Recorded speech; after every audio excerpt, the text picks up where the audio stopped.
if we look at Sunnah from the perspective of how it reached us, we'll be talking about al-mutawatir or tariq al-tawatur and what tariq al-ahad. This is a bit into the science of hadith. When there is a narration about the Prophet or from the Prophet Muhammad sallallahu alaihi wasallam, and this narration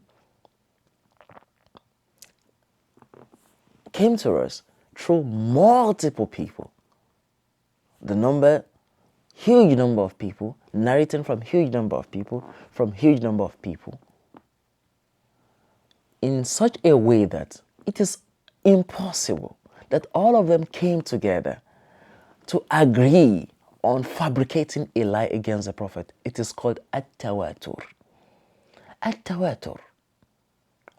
What do we do with tawatur? If we have such a narration, it is compulsory upon us to believe in that message as a believer and to act by it. Two things. Al-ilmu, which means to believe, wal-amal, and to act by it. And that was the example of what we gave about making salat in congregation. It is a sunnah. Or the belief about the shafa'ah of the Prophet Muhammad sallallahu alaihi wasallam.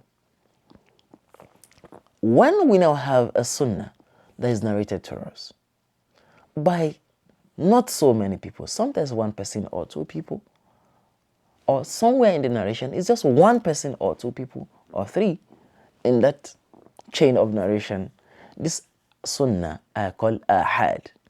I don't want to use the word hadith, but this is closer to what scholars of hadith call or refer to as hadith. This kind of sunnah are called ahad. They are called solitary narrations. Because of the way that they reach us, what is compulsory upon us is what? Al-amalu bihi, to act by them. And when I say compulsory, I don't mean wajib. I mean what is recommended for us. What we should do is what we should act by them. But is it compulsory that we have to believe with certainty that the Prophet, wallahi, the Prophet sallallahu alaihi wasallam said that? No. Should we believe if we are convinced? But ahadith that reach us by virtue of ahad, solitary narrations, it is not compulsory that we believe in them. And this is why there is always a challenge among scholars of hadith. Someone is saying that hadith is authentic. The other one is saying the hadith is not authentic. So people on the line of knowledge, I mean scholars, are allowed to disagree when it comes to such a hadith or such sunnah.